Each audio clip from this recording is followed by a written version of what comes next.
के सूत्र बताए थे आपको क्षेत्रफल ज्ञात करने का और परिमाप ज्ञात करने का। तो उससे संबंधित आज मैं आपको एक एग्जांपल समझा रहा हूँ। देखो इसमें सवाल में दे रखी है आयत की लंबाई दे रखी है 14 मीटर और चौड़ाई दे रखी है 7 मीटर। तो हमको इसमें उसका क्षेत्रफल और उसका परिमाप ज्ञात करना है। आयत का क्षेत्रफल और परिमाप। तो देखो मैंने आपको समझाया था ये होती है आयत की लंबाई, ये होती है आयत की लंबाई और ये होती है आयत की चौड़ाई।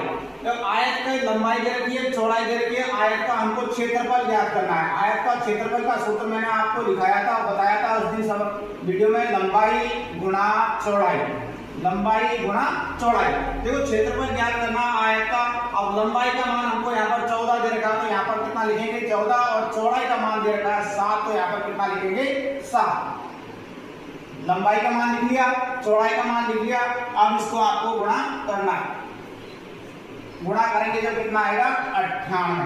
देखो क्षेत्रफल जब भी ज्ञात करते हो जो उत्तर आता है उसमें आपको एक शब्द जरूर जोड़ना है। कई बच्चे इसकी गलती करते हैं, वर्ग और मीटर दे रखा है तो यहाँ भी आपको मीटर लिखना है, और यहाँ पर अगर ये सेंटीमीटर में दे रखा है तो यहाँ भी आपको सेंटीमीटर लिखना है। इस गलती को बार बार करते हैं बच्चे, कई बच्चे, तो इसको गलत ना करें। क्षेत्रफल में आपको वर्ग शब्द जोड़ना है। फिर देखो परिमाप, आयत का परिमाप। आयत का परिमाप का सूत्र मैंने आपको बताया था 2 गुणा कोष्टक में लंबाई और प्लस में चौड़ाई, लंबाई प्लस चौड़ाई। तो देखो 2 का तो 2 लिखना, गुणा का चिन्ह।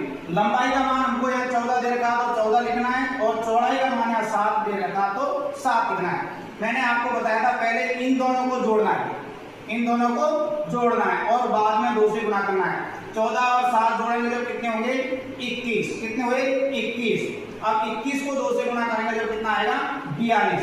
परिमाप में आपको वर्ग नहीं जोड़ना, मीटर दे रखा है या सेंटीमीटर दे रखा है वो आपको यहाँ पर लिखना है। परिमाप याद कर दिया, क्षेत्रफल ज्ञात कर दिया, ये आपको मैंने आयत के बारे में बताया। इसी प्रकार देखो आपको मैंने वर्ग और बताया, वर्ग के बारे में बताया था।